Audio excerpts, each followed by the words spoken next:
नमस्कार सभी दोस्तों को एक बार फिर से आपके अपने YouTube चैनल में हार्दिक स्वागत है। दोस्तों कैसे आप सब? उम्मीद करता हूँ आप सब अच्छे होंगे, शानदार होंगे। दोस्तों आज फिर से आपको मैथ की प्रैक्टिस की क्लास आपको के सामने फिर उपस्थित हूँ। और दोस्तों जो है हम डेली आपका जो है एसएससी जीडी का प्रीवियस क्वेश्चन पेपर करा रहे हैं, जिसमें मैथ का क्वेश्चन का प्रैक्टिस चल रहा है। तो आप प्लीज़ जो है हमारे चैनल से जल्दी जुड़ जाइए। आज की क्लास दोस्तों जो है हमारा जो है प्रीवियस क्वेश्चन है मैथ का, उसी का प्रैक्टिस है। और जो 6 फरवरी 2023 को एग्जाम हुआ था प्रथम पाली का, आज का पेपर है, उसी को हम आपको सामने सॉल्व कराएंगे। ठीक है, चलिए बिना देर के हम क्लास को स्टार्ट करते हैं। ठीक, तो इसमें हमारा पहला क्वेश्चन है दोस्तों टाइम एंड वर्क से। ठीक है, समय कार्य समय है। अनीस एक कार्य 88 दिनों में कर सकता है। यह कार्य 66 दिनों में कर सकता है। अनीस ने अकेले कार्य शुरू किया। कितने दिनों के बाद युग को उसके साथ जोड़ना चाहिए ताकि कार्य 44 दिनों में समाप्त हो जाए? ठीक है, देखिए दोस्तों इसका जो है ये कहने का इसका थोड़ा कथन जो है उल्टा है, थोड़ा जल्दीबाजी में एग्जाम में समझ में नहीं, लेकिन बहुत ही इजी क्वेश्चन है। ठीक है, देखिए एक अनीस है, एक युग है। ठीक है, एक अनीस नाम का लड़का है, एक युग नाम का लड़का है। अब कह रहा है देखिए अनीस एक कार्य को कितने दिन में करता है? 88 दिन में। ठीक है, और ये 66 दिन में युग करता है। ठीक है, ओ सॉरी युग मतलब वाई यहाँ पे रहेगा। ठीक है, अब दोस्तों जो है ए का ये 88 दिन में किसी कार्य को करता है। अब ए का एक दिन का कार्य निकालेंगे तो एक दिन का कार्य कितना हो गया? 1/88 है ना, समझते चलिए। युग का जो है एक दिन का कार्य कितना हो जाएगा? 1/66। ठीक है ना। अब आगे क्या कहा है दोस्तों, यही पूछा है कि कुछ दिन बाद जो है युग जो है जब काम स्टार्ट हुआ तो युग जो है उस समय नहीं काम करना शुरू किया। ए ने काम शुरू कर दिया, कुछ दिनों के बाद जो है युग जो है उसी काम में शामिल हो गया। तो वहीं पूछ रहा है कितने दिन बाद शामिल हुआ। तो देखिए ये देखिए दोस्तों, ताकि कार्य 44 दिनों में समाप्त हो जाए। ये कह रहा है कि कितने दिन बाद जाएगा ताकि कार्य जो है 44 दिनों में समाप्त हो जाए। यानी कार्य कितने दिन तक चला दोस्तों? आपका कार्य 44 दिनों तक चला। ठीक है, 44 दिनों तक आपका कार्य चला। 44 दिन में आपका कार्य कंप्लीट हुआ। अब इसमें 44 दिन में ए कितने दिन तक काम किया? ये नहीं, अनीस कितने दिन तक कार्य किया, युग कितने दिन कार्य किया, ये हम निकालेंगे। तो देखिए काम स्टार्ट कौन किया? अनीस किया। यानी दोस्तों जो है अनीस काम स्टार्ट किया और एंड तक है, यानी वो 44 दिने काम किया। ठीक है, तो देखिए अनीस का एक दिन का कार्य इतना हो गया। तो एक दिन का कार्य दोस्तों जो है 1/88 है, तो 2 दिन का कार्य 2 से मल्टीप्लाई, तो 44 दिन कार्य किया तो 44 से मल्टीप्लाई। ठीक, अब देखिए दोस्तों 44 से कम है 44, 44 दूनी 88, यानी 1/2 काम जो है अनीस किया। अब ये बताइए कि शेष काम कितना रह गया? समझते चलिए, शेष काम अनीस ने 1/2 काम किया तो शेष काम कितना रह गया? एक काम में से आधा कर देंगे तो आधा रह गया, शेष काम आधा रह गया। अभी बताइए कि यही काम तो है युग किया है, अब कितने दिन में किया है निकाल लेते हैं। देखिए ये एक काम जो है, कोई काम को ये 66 दिन में करता है। युग जो है एक काम को 66 दिन में करता है। देखिए यहाँ पे दिया है 66 दिन में, इसमें दिया है क्वेश्चन में दिया है कि 66 दिन में करता है किसी कार्य को। तो जब 66 दिन में करता है काम को तो देखिए अब शेष काम कितना रह गया? आधा काम। तो आधा काम को कितने दिन करेगा? आधा काम को कितने दिन में करेगा? तो आधा काम, जब एक काम 66 दिन में तो आधा काम दोस्तों 33 दिन में करेगा युग। ठीक है ना, 33 दिन में युग जो है इस आधे काम को करेगा, यानी 33 दिन उसने काम किया युग। अभी बताइए दोस्तों काम कितने दिन तक चला? 44 दिन तक। 44 दिन तक चला ना काम। ये काम किया है 33 दिन, तो 44 में से 33 घटाएंगे तो कितना हो गया? 1 हो गया, 1 हो गया 11, यानी 11 दिन बाद जो है क्या आपका युग जो है उस काम में शामिल हुआ। ठीक है, आपका राइट आंसर कौन सा, ऑप्शन नंबर कौन सा हो जाएगा आपका? Option number A. ठीक, चलिए नेक्स्ट क्वेश्चन की तरफ बढ़ते हैं। है ना इजी, तो इससे घबराने की जरूरत नहीं दोस्तों। ठीक है, इस ऐसे ही पेपर आया था और इसी प्रकार पेपर आएगा। ठीक है ना, ये मत सोचिएगा कि आप में जो है हार्ड कर देगा, ऐसा नहीं है। ठीक है, बस थोड़ा सा क्वेश्चन का पैटर्न चेंज करता है, उसमें से कुछ डिजिट चेंज हो जाता है। ठीक है, चलिए अगले क्वेश्चन की तरफ बढ़ते हैं। हमारा नेक्स्ट क्वेश्चन है, एक समबाहु त्रिभुज जिसकी भुजा ए इकाई है को एक समषष्टभुज बनाने के लिए शीर्षों पर काटा जाता है। षष्टभुज का क्षेत्रफल कितना होगा? देखिए एक समबाहु त्रिभुज है दोस्तों, पहले ध्यान दीजिए। समबाहु त्रिभुज है। अब समबाहु त्रिभुज में क्या होता है, ये ए हो गया, ये बी हो गया, ये सी हो गया। समबाहु त्रिभुज का क्या है नियम, इसकी तीनों भुजाएं बराबर होती है, ठीक है, इसकी तीनों भुजाएं ये आपस में बराबर है। अगर ये 2 सेंटीमीटर है तो ये भी 2 सेंटीमीटर, ये भी 2 सेंटीमीटर है ना, तो इसकी दिया है ये ए इकाई है, ठीक ना, इकाई है, ए इकाई है, ये भी ए इकाई है, ये भी ए इकाई है। अब आगे क्या कहा है दोस्तों, यहीं पे देखिए, बस कह रहा है कि जिसकी भुजा ए इकाई को एक समषष्ठभुज बनाने के लिए शीर्षों पर काटा जाता है। देखिए यहाँ पे शीर्षों पर इसको काटा जाता है, ठीक है, यानी यहाँ पे यहाँ पे इसको काट दिया, ठीक है, फिर यहाँ पे इसको काट दिया, यहाँ पे इसको काट दिया, ये काट के ये निकाल दिया, ये निकाल दिया, ये निकाल दिया। अब देखिए ये पूरा जो है आपका लाइन ए है, ए इकाई है। तो अब देखिए 3 भाग में बट गया, एक यहाँ से यहाँ हो गया, एक यहाँ से यहाँ हो गया, एक यहाँ से यहाँ हो गया, 3 भाग में हो गया। तो ये ए जो भाग है दोस्तों, इसका a/3 हो जाएगा, यानी आपका ये भाग a/3, a/3 और a/3 हो जाएगा सब। यानी जब ये a/3 हुआ तो ये भी a/3, यानी 1 2 3 4 5 6 आपका ये भाग हो गया। अब इधर वाला हम मिटा देंगे, ठीक है, आपका समषष्ठभुज हो गया। देखिए समषष्ठभुज दिख रहा है। अब ये सब a/3 हो जाएगा, ठीक है। अब देखिए समबाहु त्रिभुज का क्षेत्रफल क्या होता है दोस्तों, पहले जाने समबाहु त्रिभुज का क्षेत्रफल का फार्मूला क्या होता है, √3/4 भुजा स्क्वायर होता है, ठीक है, क्या होता है, भुजा स्क्वायर होता है, रूट में 3/4 इंटू भुजा स्क्वायर होता है, ठीक। हमको क्या निकालना है, इसमें क्या पूछा है, समषष्ठभुज का क्षेत्रफल जो है कितना होगा। तो देखिए समबाहु त्रिभुज का क्षेत्रफल इतना हो गया, तो समषष्ठभुज का क्षेत्रफल का फार्मूला क्या होगा, देखिए रूट में 3/4 ऐसे रह जाएगा इंटू भुजा स्क्वायर, ठीक है, ऐसे रह जाएगा, यहाँ पे 6 से मल्टीप्लाई कर दीजिए। देखिए समबाहु त्रिभुज का इतना है, समषष्ठभुज है, इन्हें 6 फलक वाला है तो 6 से मल्टीप्लाई कर दीजिए, वेरी सिंपल फंडा है, ठीक। तभी 6 गुणे √3/4 गुणे भुजा कितना है दोस्तों, a/3 है, भुजा कितनी है, a/3, तो a/3 का स्क्वायर यानी a² बटे में 3 गुणे 3 हो गया, ठीक है। अब यहाँ से 3 दूनी 6 हो गया, 2 दूनी के 4 हो गया। अब यहाँ पे देखेंगे तो क्या हो गया, रूट में 3 a² बटे में 2 × 3 हो जाएगा। अब देखिए 3 ले जाकर इधर माइनस कर देंगे, देखिए ये रूट में 3 है तो 1/2 हो गया, माइनस इसका पावर 1 है तो 1 जा कैंसिल हो गया, 2 में 2 -1/2 हो जाएगा। यानी इसको हम सॉल्व करेंगे दोस्तों तो a² बटे में 2√3 हो जाएगा आपका राइट आंसर। अगर आंसर देखेंगे तो आपका कौन सा हो जाएगा, ऑप्शन नंबर बी, a² / 2√3, ठीक है। तो ये है क्वेश्चन, बस यहाँ पे आपको यहीं पे कला है और कुछ इसमें नहीं था। यहाँ पे केवल आपको कटिंग में इसकी भुजा जो है निर्धारित करने में, पहले ए इकाई है तो उसके बाद जो है कटिंग के बाद जो है इसकी भुजा की माप कितनी हो जाएगी, बस यहीं तक कला था, बाकी इसमें कुछ था नहीं, ठीक है। चलिए अगले क्वेश्चन की तरफ बढ़ते हैं। हमारा अगला क्वेश्चन है आपका अनुपात समानुपात से क्वेश्चन है। ए, बी और सी एक क्रिकेट टीम में 3 बल्लेबाज हैं। एक निश्चित मैच में इनके द्वारा बनाए गए रनों का अनुपात दिया गया है। ए अनुपात बी = 6:7 दिया है और बी अनुपात सी = 5:6 है। मैच के अंत में ए, बी और सी ने मिलकर 856 रन बनाए। बी ने कितने रन बनाए दोस्तों, देखिए बस ये एक लाइन का क्वेश्चन है, इससे ज़्यादा क्वेश्चन नहीं है। देखिए इसमें क्या दिया है, ए अनुपात बी, ठीक है, ए बी का अनुपात दिया है आपका 6:7, ठीक है, यही दिया है। और उसके बाद बी अनुपात सी दिया है कितना, 5:6, ठीक ना। अब देखिए दोस्तों जब इतना दिया है तो हम ए बी सी का अनुपात निकाल देंगे। ए बी सी का अनुपात कैसे निकाल देंगे, ए अनुपात बी अनुपात सी, ठीक है, इतने का हम अनुपात निकालेंगे। तो इतने का अनुपात कैसे निकालेंगे, देखिए ये जो दिया है 6:7, इसको ऐसे लिख देंगे।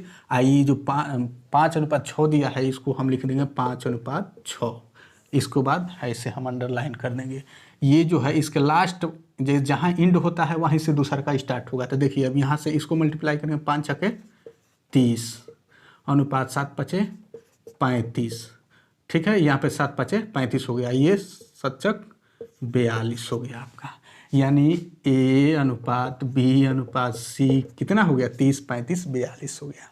अब देखिए लास्ट में कह रहा है एक मैच में 856 रन बनाए।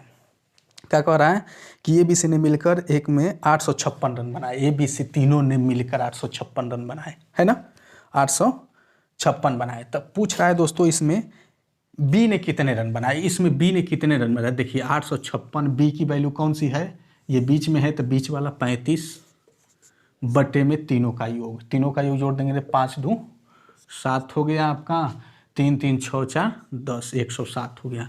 तो 107 से हम 856 को डिवाइड करेंगे तो आपका जो तो 7 8 56 8 बार में डिवाइड हो जाएगा। तब 35 गुणे 8 8 45 0 4 8 3 24 4 28, 280 रन बनाया किसने, बी ने। आपका ऑप्शन नंबर कौन सा, डी हो गया। ठीक, चलिए नेक्स्ट देखिए, मैं बोला ना कुछ नहीं है इसमें, बस जो है आप जो है इस जो कह रहा है उस चीज़ को समझ जाइए तो क्वेश्चन में कुछ नहीं है। ज़्यादा ट्रिक के चक्कर में नहीं पढ़ना है, ठीक है ना, ट्रिक के चक्कर में पड़े रहेंगे तो क्वेश्चन सॉल्व नहीं कर पाएंगे, तो ट्रिक नहीं देखना है, वो क्वेश्चन सॉल्व करना। चलिए अगले क्वेश्चन की तरफ बढ़ते हैं। चलिए एक हमारा जो है कंपाउंड इंटरेस्ट से क्वेश्चन है CI से। एक निश्चित राशि पर 2 वर्ष के लिए 10% प्रतिवर्ष की दर से चक्रवृद्धि वार्षिक संयोजन पर चक्रवृद्धि ब्याज लिया जाता है। यदि मिश्रधन 605 है तो मूलधन का पूछा है। देखिए दोस्तों मिश्रधन 605 है, इसको मैं दो देखिए, एक तो हमारा सिंपल फंडा है आपका CI का, A = P = 1 + R बट्टे में 100 के पावर n, ये फंडा है दोस्तों आपका, है ना, ये फंडा नहीं, ये फार्मूला है हमारा बेसिक फार्मूला। लेकिन दोस्तों हम इस पे नहीं करेंगे, देखिए बहुत सिंपल तरीके से इसको हम सॉल्व करेंगे, एकदम कॉमन सेंस के द्वारा हम इसको सॉल्व करेंगे। देखिए क्या कह रहा है कि 2 वर्षों के लिए है 10% इसका ब्याज दिया है, ठीक ना, वर्ष प्रति वर्ष 10% है, और यहाँ पे मिश्रधन दिया है 605, कितना, मिश्रधन आपका 605 दिया है, और क्या पूछा है आप में इसमें, मूलधन पूछा है। देखिए मूलधन हमको ज्ञात करना है, तो हम मान लेते हैं दोस्तों कुछ देर के लिए मूलधन 100 है, ठीक है, अपने जगह पे 100 है। अब ये बताइए कि 100 जो है तो पहले वर्ष का ब्याज कितना होगा, यानी दर कितना है, R = कितना है, 10% है, तो पहले वर्ष का ब्याज दोस्तों जो है कितना हो जाएगा, 10 रुपया हो जाएगा। 100 का 10% कितना होगा, 10 रुपया होगा। हो गया पहला साल, 2 साल हमको ज्ञात करना है तो 1 साल हो गया। अब एक दूसरे साल में जैसे एंट्री करेंगे दोस्तों तो 100 रुपया का फिर से ब्याज कितना हो जाएगा, 10 रुपया, ठीक है। तो दूसरे साल में एंट्री किए तो इसका 10 रुपया हो गया, लेकिन पहले साल का जो ब्याज है उसका भी तो ब्याज हम देना पड़ेगा, तो 10 रुपया का निकालेंगे 10%, यानी 10 रुपया का 10% कितना हो गया, 1 हो गया, यानी 1 हो गया, ठीक ना, यानी 10 रुपया का ब्याज 1 रुपया हो गया, ठीक हो गया 2 साल का ब्याज। अब देखिए इसको मिटा देते हैं, ये आपका ब्याज है, ये आपका मूलधन है, तो ये मूलधन और ब्याज जोड़ देंगे तो हमारा क्या मिलेगा दोस्तों, मिश्रधन मिलेगा। तो 100 रुपया ये है, 10 रुपया 10 रुपया 20 रुपया 21 रुपया 121 रुपया इक्वल टू मिश्रधन कितना दिया है, 605 इसमें दिया है, ये हमारा मूलधन हो गया, ये जो है ब्याज हो गया। तो मूलधन और ब्याज जोड़ देंगे तो मिश्रधन हो गया, मिश्रधन 121 = 605। तो देखिए तो 1 बराबर हम क्या लिख देंगे, 605 बट्टे में 121, ठीक है। अब चलिए आगे, 1 बराबर इतना हो गया दोस्तों, तो हमको मूलधन निकालना है, तो 100 बराबर 1 बराबर इतना 605 बट्टे में 121 दिया है, तो 100 बराबर 100 से गुणा कर दीजिए, ठीक है। तो 121 5 आपका कितना बार में कैंसिल हो जाएगा, 20 5 100, 1 5 5 आपका 100, यानी आपका है ये 5 बार में कैंसिल हो गया, ठीक है। तो आपका कितना हो गया, 500 रुपया हो गया। आपका मूलधन कितना है, 500 रुपया, बोले तो आपका ऑप्शन नंबर C, ठीक है। तो ये है दोस्तों, हम चाहें तो इस पे भी कर देंगे, इजीली आ जाएगा, ऐसा नहीं, लेकिन ये मैं कॉमन सेंस से बताया, यहाँ पे कोई फार्मूला की ज़रूरत नहीं है और ना कोई ट्रिक की ज़रूरत है। सिंपल से मूलधन 100 रुपया हो गया, इसका पहले वर्ष का ब्याज 10 रुपया हो गया, दूसरे वर्ष का ब्याज जो है 10 रुपया होगा, ब्याज का ब्याज 1 रुपया हो गया, यानी टोटल ब्याज 21 रुपया हो गया। अब मूलधन यहाँ पे है, ये तो मूलधन ब्याज जोड़ दीजिए, मिश्रधन आ गया, ठीक है।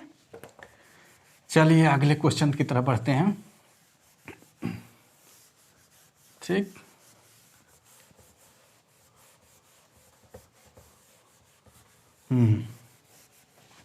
हमारा अगला क्वेश्चन है आपका,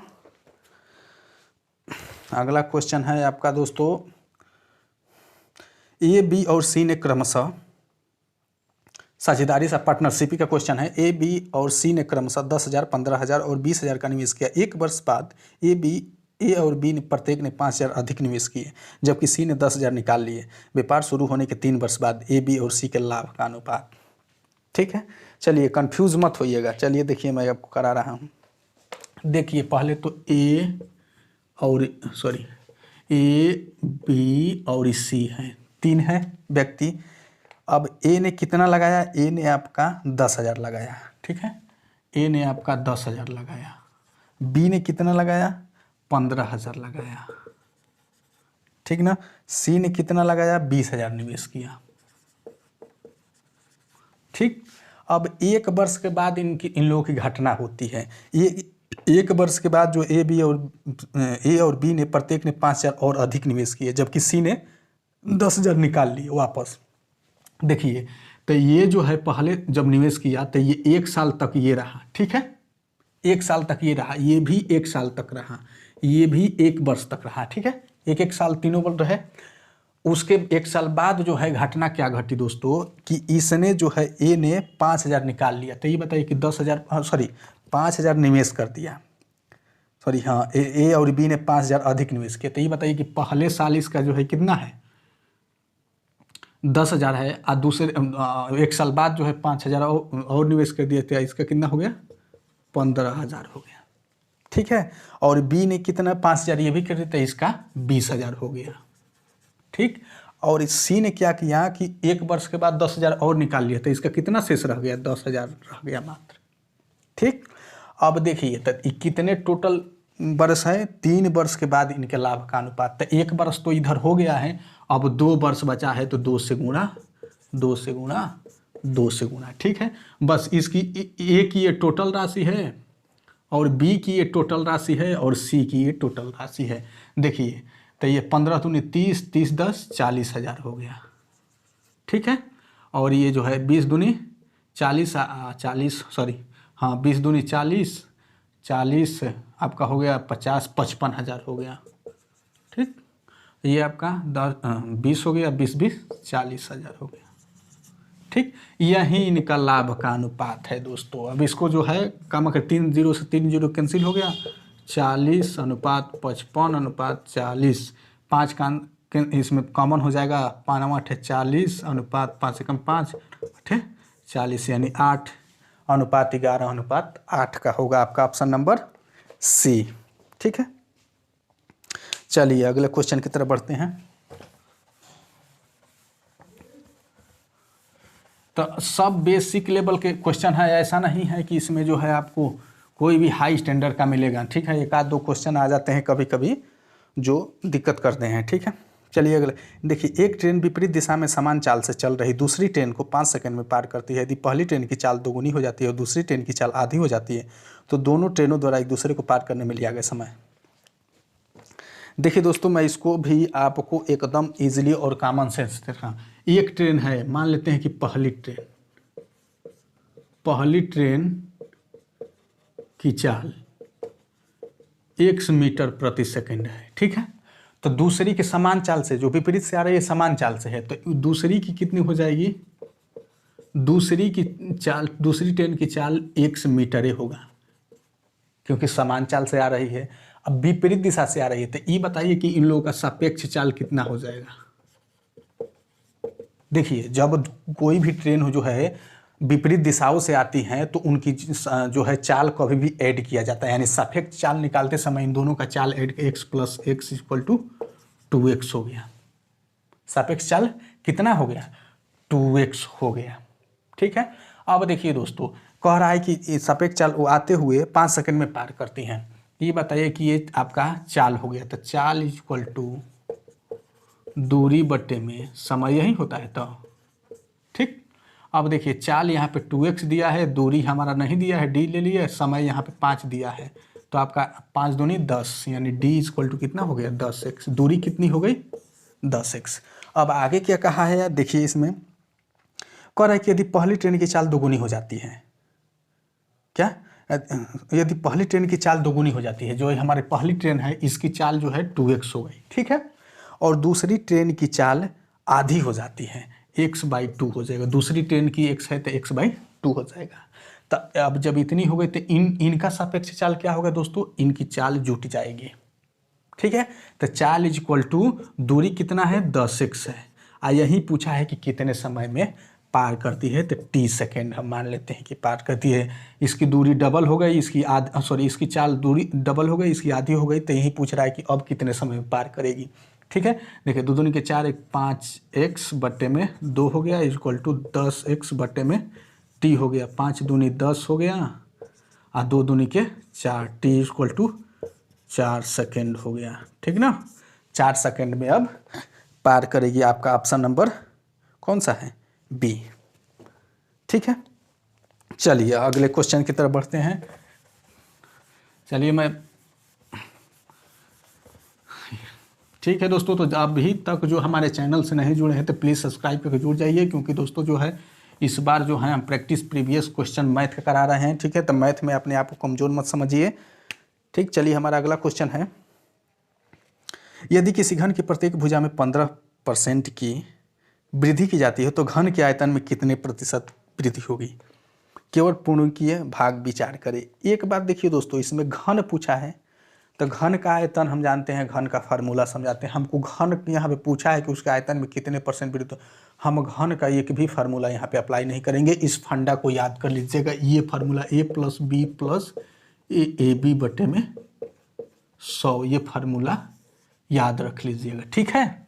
यहाँ पे देखिए ये कह रहा है कि प्रत्येक भुजा में 15% की वृद्धि हो जाती है। यही बताइए कि घन की जो है लंबाई चौड़ाई ऊंचाई होती है, यानी 15% इसमें, 15% इसमें, 15% इसमें, लंबाई चौड़ाई ऊंचाई में, जबकि बराबर होता है वो अलग बात है, लेकिन लंबाई चौड़ाई ऊंचाई होती है इसमें आपका घन में, ठीक है। तो 15%, 15%, 15। अब देखिए इसको कितने % की वृद्धि हो गई दोस्तों, इसको हम a मान लेते हैं, इसको b मान लेते हैं, इसको छोड़ दीजिए।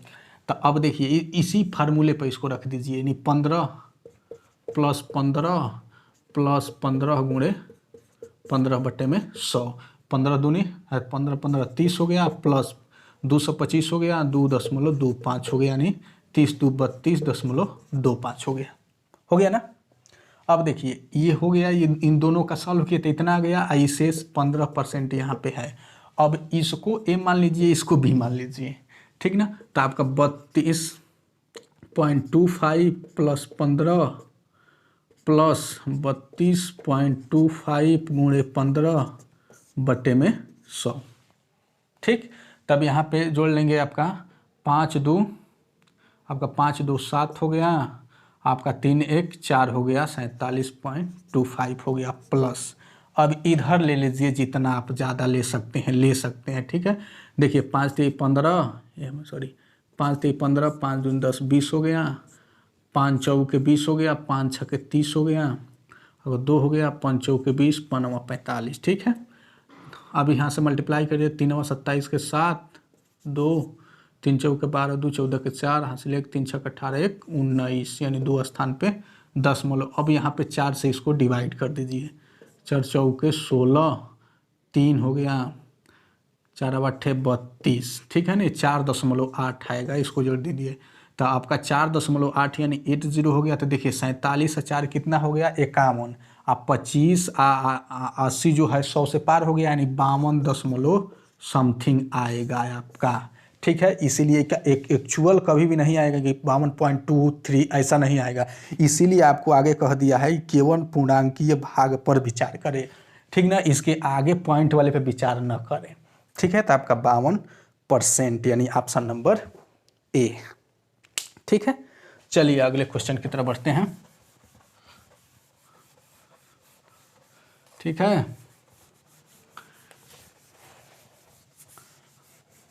तो मेंसुरेशन दोस्तों जो है, आपको मेंसुरेशन किसी भी कंडीशन में आपको तैयार कर लेना है। मेंसुरेशन से 2 क्वेश्चन आना फिक्स है, उसके बाद आपका सीआई और एसआई से 2 क्वेश्चन फिक्स है।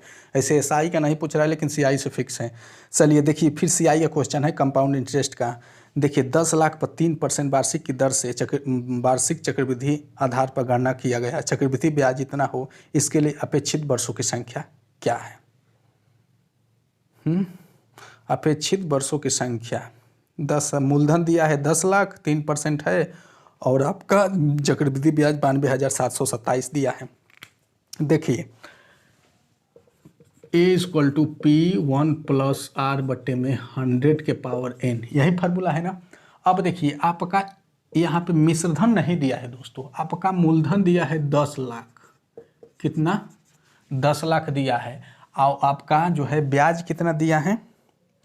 आपका ब्याज दिया है इसमें 92,727, 92,727। तो आपका मिश्रधन कितना हो जाएगा? 10 लाख 92,727 है ये, ठीक है 27। तो आपका 10 लाख 92,727 हो गए, ठीक है।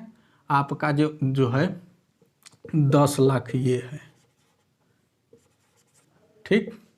उसके बाद 1 प्लस आपका दर कितना दिया है? 3% बटे में 100 के पावर n, हमारा ये समय निकालना है। देखिए 10 लाख यहाँ पे आ जाएगा 10,92,727 बटे में 10 लाख, ठीक। अब देखिए यहाँ पे 100 का में 100, 103 बटे में 100 के पावर n। अब देखिए दोस्तों ये 100 का क्यू है, ये क्या है? 10 लाख 100 का क्यू है, यानी 100 का गुणे 100 गुणे 100 लिख सकते हैं इसको, 100 गुणे 100 गुणे 100 इसको लिख सकते हैं। तो यानी 100 गुणे 100 लिख सकते हैं, तो यानी 100 का क्यू हो गया ये। अब ऊपर किसका क्यू हो गया? तो देखिए नीचे इधर 100 का क्यू है, तो इधर 103 का इधर दिया है, तो इसका ये 103 का क्यू है, ठीक है। इधर 103 बटे में 100 के पावर, सॉरी ये होल पावर है n दिया है, ठीक है। तो ये भी यहाँ से दोनों का क्यू हो गया, तो यहाँ पे ये भी होल पावर हो जाएगा, है कि ना, यहाँ पे होल पावर में हो जाएगा। अब ये दोनों जो है बेस बराबर है, तो इसके घात भी बराबर हो, n=3 वर्ष हो जाएगा, ठीक। तो ये रहा हमारा आपका CI। तो CI को आपको किसी भी कंडीशन में तैयार कर लेना है, ठीक है। और एक बात है दोस्तों, अगर आपको यहाँ पे कन्फ्यूज़न हो, सीधा सीधा हो सकता है कि आप सोच रहे हो कि मैं तो पहले से पता होगा कि 103 का क्यू है, तो इसका भी फंडा है, आप तुरंत चुटकियों में बता सकते हैं कि हमको नहीं पता है तब भी कितने का क्यू है, कितने का क्यू है आपको चुटकियों में बता देंगे। अभी मैं चाहूँगा तो बस आपका 1 मिनट लूँगा, बता दूँगा। देखिए यहाँ पे, ठीक है, देखिए 1 का क्यू कितना होगा? 1 होगा। 2 का क्यू कितना होगा? आपका 8 होगा। 3 का क्यू कितना होगा? 27 होगा। 4 का क्यू होगा कितना होगा? 64 होगा, ठीक है। 5 का क्यू कितना होगा? 125। 6 का क्यू 216। 7 का क्यू 343, ठीक है। 8 का क्यू 512। 9 का क्यू 729, ठीक है। अब देखिए ये बताइए कि इसके इकाई के स्थान पर क्या है? 7 है ना। इसमें नज़र दौड़ाइए कि कौन सी संख्या का हमने वर्ग किया जिसके इकाई के स्थान पे 7 आया हो। 1 का वर्ग किया 2, 2 का वर्ग किया 8 हो गया, 3 का वर्ग देखिए हमें 7 आया है। और किसी भी संख्या के इकाई के स्थान पे 7 नहीं आया है, क्यों किए हैं? तो किसी भी संख्या का क्यों किए हैं तो इकाई के स्थान पर किसका आया है? मात्र 7 जो है 3 का क्यों किए हैं। तो इसीलिए हम जानते हैं दोस्तों कि ये जो है 100 से बड़ी संख्या है। तो 100 से बड़ी संख्या में 1 2 तो होगा नहीं, 1 होगा नहीं, 2 होगा नहीं, तो 3 हमारा राइट आंसर। इसीलिए मैं कहा कि आप भी तुरंत बता सकते हैं, ठीक है। तो ये रहा मेरा आज की क्लास में लास्ट क्वेश्चन दोस्तों। और मेरे क्वेश्चन चैनल से जुड़ जाइए क्योंकि प्रैक्टिस डेली चल रही है, प्रैक्टिस करिए और करते रहिए जब तक एग्जाम ना हो जाए। इसके सिलेक्शन का और कोई दूसरा विकल्प नहीं है, शॉर्ट टिक नहीं है सिलेक्शन का। बस आप जितना मेहनत कर लीजिए बस वहीं आपका शॉर्ट टिक है, बाकी कुछ है नहीं, ठीक है। चलिए दोस्तों आज की क्लास यहीं पर कंप्लीट होती है, मिलते हैं अगले वीडियो में, तब तक के लिए जय हिंद।